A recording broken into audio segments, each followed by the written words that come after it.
আজকে আমরা পড়ব রবীন্দ্রনাথ ঠাকুরের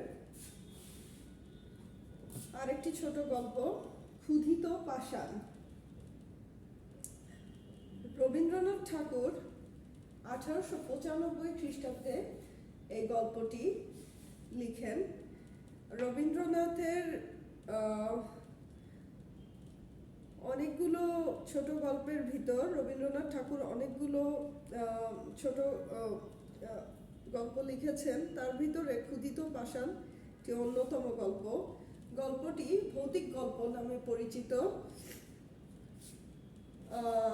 রবীন্দ্রনাথের আরো কিছু ভৌতিক গল্প রয়েছে, যার মধ্যে নিশিথিনী, ক্ষুধিত পাষাণ, জীবিত মৃত সহ কঙ্কাল, আরো অনেক গল্প। রবি ঠাকুরের এইসব ভৌতিক গল্প অসাধারণ, বাস্তবতার বাইরে, কল্পনা করা যায় না এসব গল্প।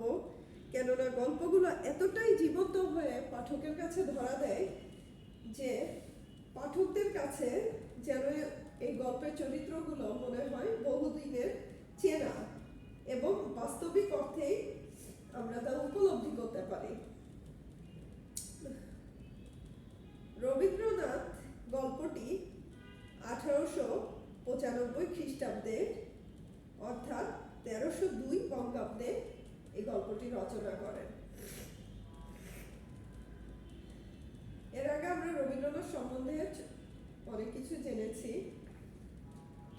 তো ক্ষুধিত পাষাণ গল্পটি রবীন্দ্রনাথের একটি অসাধারণ ভৌতিক গল্প। এতে কিছুটা ভৌতিক পরিবেশের বর্ণনা দেয়া হয়েছে। গল্পটির মূল প্রধান চরিত্র হচ্ছে শ্রীজাত নামে একজন যুবক, যে কিনা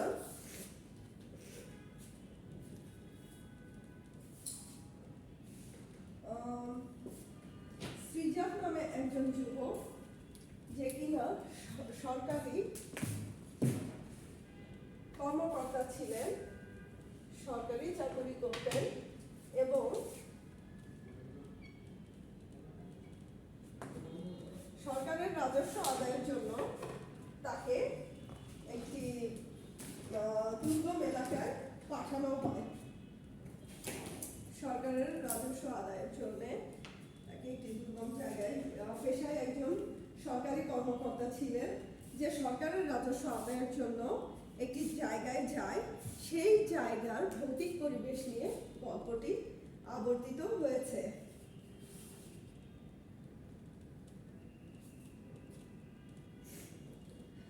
জায়গাটি ছিল একটি ছোট্ট শহর। লোকমুখে প্রচলিত ছিল জায়গাটি একটি ভুতুড়ে জায়গা এবং খুব বেশি মানুষের আনাগোনা সেখানে ছিল না। জায়গাটিতে একটি পুরনো বাড়ি ছিল, যেখানে শুয়ে থাকা শুরু করে সেখানে শ্রীজাত ভৌতিক কোনো কিছুর অস্তিত্ব খুঁজে পায়। প্রতি রাতেই দেখা যেত একটি ভৌতিক নারী মূর্তি, যে কিনা মুঘল আমলের সময়কার একজন জীবিত নারী ছিলেন।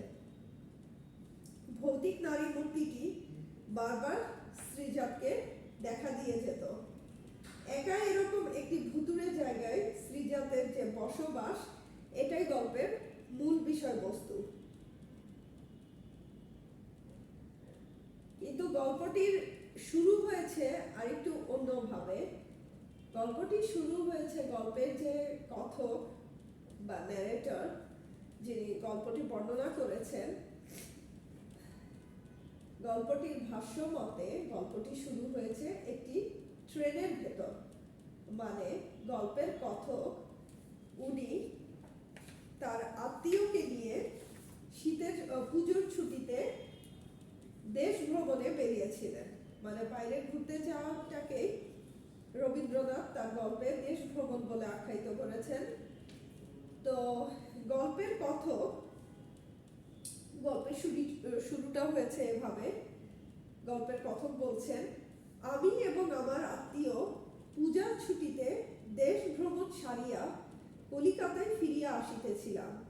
এমন সময় রেলগাড়িতে বাবুটির সঙ্গে দেখা হয়। এমন সময় রেলগাড়িতে বাবুটির সঙ্গে দেখা হয়। গল্পের কথক বলছেন, আমি এবং আমার আত্মীয় রেলগাড়িতে করে পুজোর ছুটি শেষে কলকাতায় বাড়ি ফিরছিলাম। এমন সময় গাড়িতে একজন লোকের সঙ্গে আমাদের দেখা হয় এবং তার ভাষ্য অনুযায়ী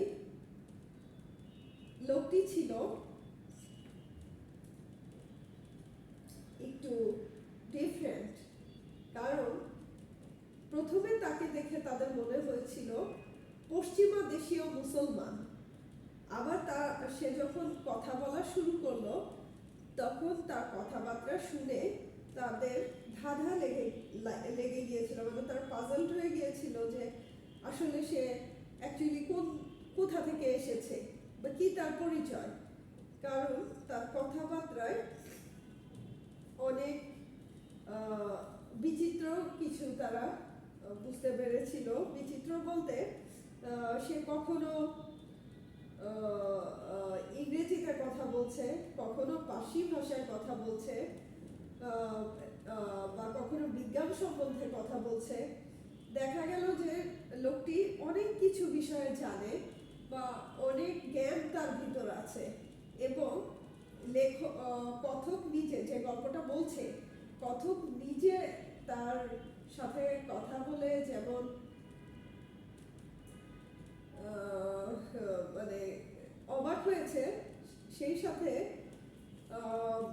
সে বলেছে যে তার সাথে যে আত্মীয় ছিল সেও অভিভূত হয়ে গিয়েছে।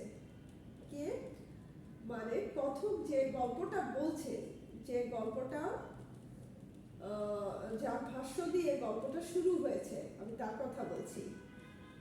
কথক এখানে তার নাম লেখা নেই, শুধু শুরুটা হয়েছে এরকম, আমি এবং আমার আত্মীয় পূজার ছুটিতে দেশ ভ্রমণ করে কলকাতায় ফিরছিলাম।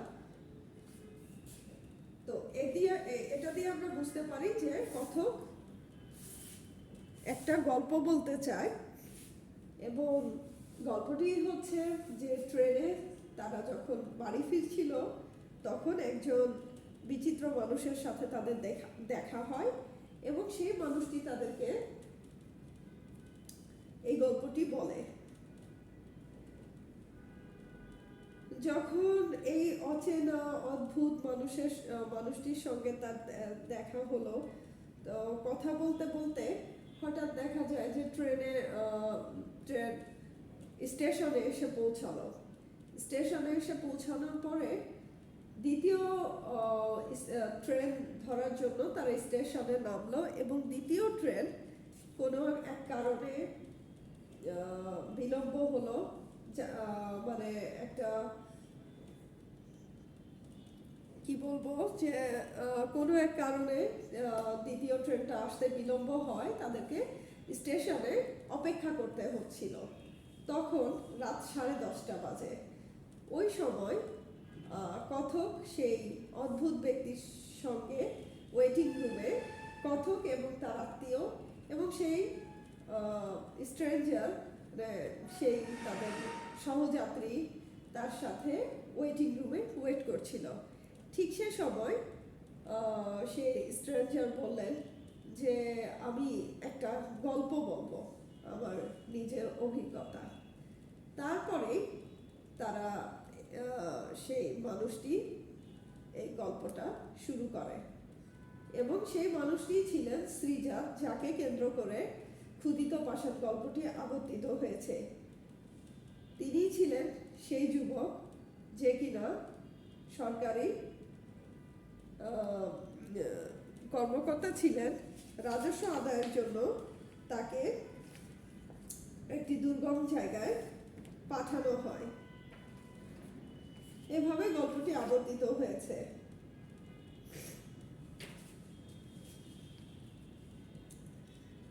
তাকে পাঠানো হয় হায়দ্রাবাদের নিজাম সরকার নামক একটি জায়গায়। সেখান থেকে তখন তিনি ছিলেন অল্প বয়স্ক এবং বেশ সুঠাম দেহের অধিকারী বা শক্তপোক্ত লোক। তাকে দেখে তখন অথরিটি মানে সরকারের যারা ঊর্ধ্বতন কর্মকর্তা তাকে সিলেক্ট করলো কি অল্প বয়স্ক হওয়াতে বরিচ নামক একটা এলাকায় তাকে পাঠানোর জন্য নিযুক্ত করা হলো। বরিচ, এই বরিচ ছিল, জায়গাটি ছিল খুব সুন্দর কিন্তু নির্জন পাহাড়ের নিচে বড় বড় বনের ভিতরে সুস্তা নামক একটি নদীর ধারে। এই বরিচ জায়গাটিতে তাকে প্রেরণ করা হয় এবং সেখানে অনেকে বলতো এই জায়গাটি ছিল ভুতুড়ে বা ভৌতিক, তাকে এভাবে অনেকেই সতর্ক করে দিয়েছিল।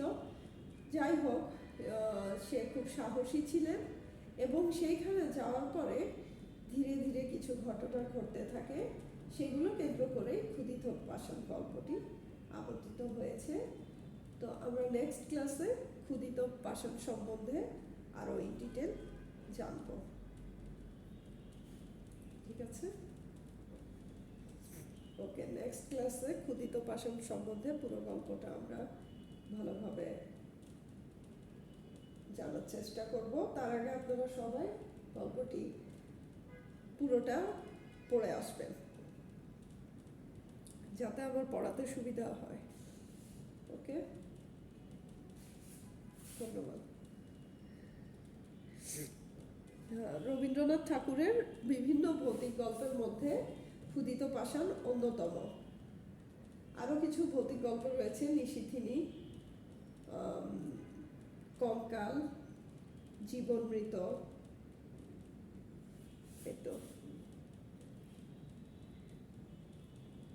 রবীন্দ্রনাথ অনেক গল্প লিখেছেন, বিভিন্ন ধরনের গল্পই লিখেছেন, ভ্রমণ কাহিনী লিখেছেন, ছোট গল্প লিখেছেন। এটি একটু ডিফারেন্ট ধরনের গল্প। নেক্সট ক্লাসে আমরা আরও ডিটেল জানবো এটা সম্বন্ধে। ওকে।